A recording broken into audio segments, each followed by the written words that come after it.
Eu diria que é uma insanidade coletiva, porque do ponto de vista jurídico, eu falo tanto das normas brasileiras, da Constituição e das convenções internacionais que o Brasil é signatário, sem juntar diversas outras discussões que nós temos acompanhado ao redor do mundo, isso não tem precedente. É só nós acompanharmos o que aconteceu, por exemplo, com o fundador do Telegram na França. Ele foi preso, né, quando ele chegou de avião, vindo de um outro país, mas o Telegram continua funcionando na União Europeia. Nós temos que separar algumas coisas, que é justamente assim, será que o remédio ele pode ser muito pior do que a própria moléstia? E esse é o ponto. O Twitter, o X, ele é uma rede social muito utilizada pelos brasileiros, é muito provável e possível que existam crimes sendo cometidos ali dentro, mas para isso existe uma situação que ela é reconhecida há pelo menos 800 anos, que é o devido processo legal, fazendo que todas as situações ali possam ser defendidas, buscadas, provadas com um contraditório e as pessoas eventualmente causadoras disso possam ser punidas. Quando eu tiro da tomada uma rede social, eu estou dando um recado coletivo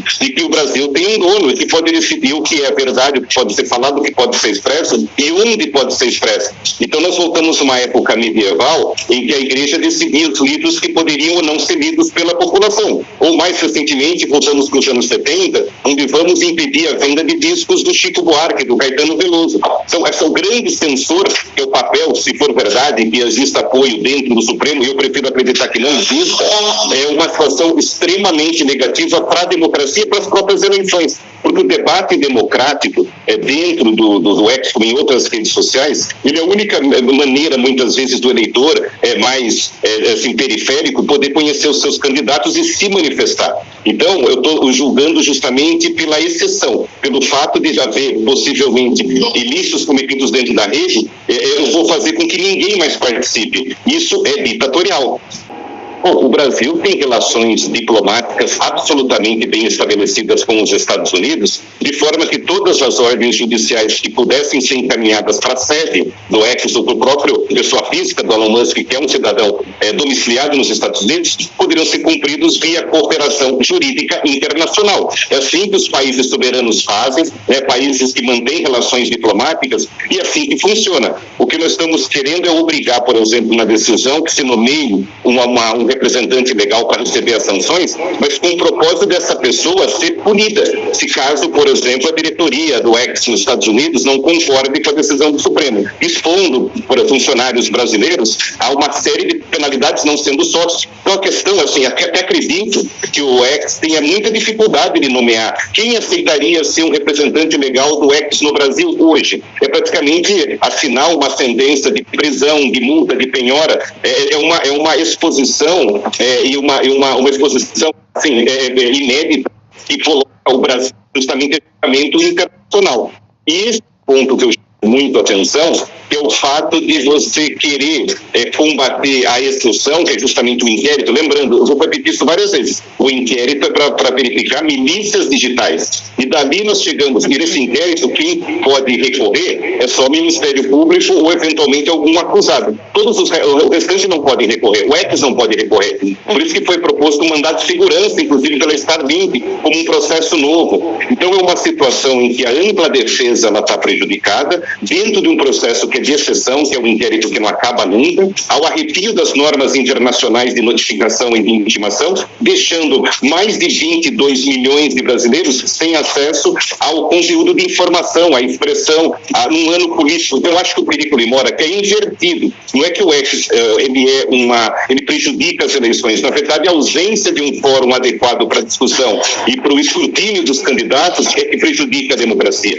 Então, eu acredito que a sociedade civil, isso com certeza deveria partir não só da OAB, mas também da imprensa, da sociedade organizada e dos usuários, manifestar um verdadeiro protesto com relação a isso. Então, eu acho que nós precisamos resolver essa questão como nação civilizada, através do devido processo legal, inclusive, se for o caso, através de meios diplomáticos, em que se pode acertar essas arestas. Isso é muito comum no meio internacional, quando existem esses conflitos de jurisdição, que nós entendemos, e aqui é um caso de conflito de jurisdição. Eu entendo que essa medida do Supremo não foi feita via carta rogatória como deveria, porque existe uma recusa reiterada da Justiça dos Estados Unidos em cumprir as ordens emanadas do Supremo, em que eles consideram lá violadores da primeira emenda.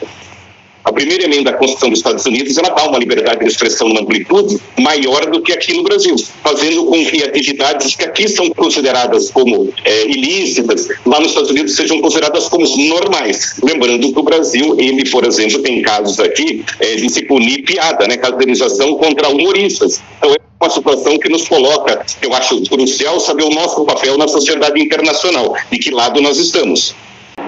Então, a internet tem como característica justamente se espraiar para todas as jurisdições de forma concomitante, a não ser que justamente a gente faça, como foi feito pelo Brasil, esse bloqueio. Então, a gente tem o Great Firewall na China, por exemplo, que impede ferramentas como a Meta, do Google, do próprio X, serem acessados pelos habitantes, pelos chineses. Então, o que se sobra para o resto do mundo que não tem essa mesma visão de censura? Justamente a cooperação jurídica internacional e os meios diplomáticos. Então, se por acaso existe alguma rede social, e olha, não são todas as redes sociais que o brasileiro acessa que tem representação aqui no Brasil. Então, o Telegram foi uma das últimas que teve, o brasileiro já acessava. Então, o que acontece é que nós temos, por experiência na internet, aquele princípio da bexiga, se eu começo a apertar muito embaixo, ela amplia em cima, existe uma fuga automaticamente das pessoas, dos usuários, para as redes sociais cada vez situadas em jurisdições que não têm, às vezes, a mesma governança, o mesmo sistema regulatório do que tem, por exemplo, os Estados Unidos, a Califórnia ou a União Europeia. O que deveria ser feito nesse ponto, eu concordo que 24 horas, 48 horas talvez não consiga, mas efetivamente quais foram as atividades que o Estado brasileiro, o governo brasileiro fez para resolver eventuais descumprimentos em série do X?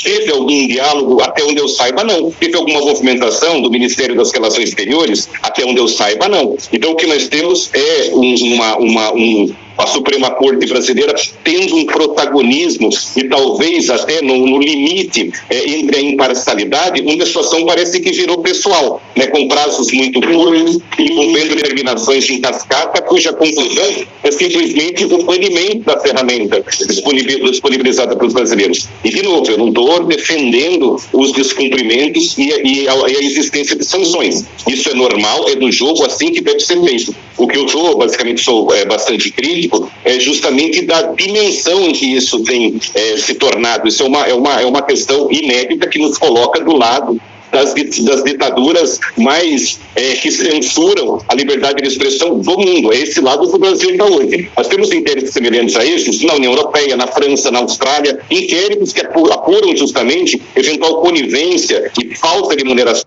adequada do X. Mas nós não vimos na Austrália, na União Europeia ou na França alguém virar da tomada da rede social. Então, vamos separar um pouquinho o que é ter operação da disponibilidade de serviços. O que o fez, foi anunciado, é o fechamento da operação no Brasil. Então ele não tem mais escritório comercial, ele não faz mais a venda direta de publicidade, de tráfego pago e essas coisas. Nesse sentido, o Código Civil não se aplica mais. O Código Civil, ele determina que as empresas que atuem, que tenham operação, indiquem um representante legal.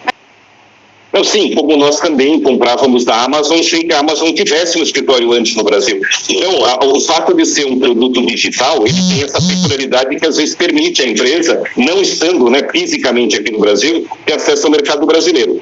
O que o X fez ao ter fechado a representação aqui no Brasil é o que nós chamamos no direito internacional de fraude à lei. Ele fraudou a lei justamente para não ser intimado. E, por outro lado, o que diz o Elon Musk? Que, na verdade, ele foi obrigado porque os representantes estavam sendo perseguidos e, possivelmente, existiria mesmo a chance de ter os executivos, eventualmente, terem os bens penhorados ou enfim, até serem presos. Então, a discussão que tem aqui é se a medida tomada pelo X, isso vai depender do devido processo legal, foi uma medida assim, como se fosse de legítima defesa contra ordens tidas como exageradas ou indevidas ou inconstitucionais, ou se ele cometeu fraude à lei. Não é uma questão tão simples.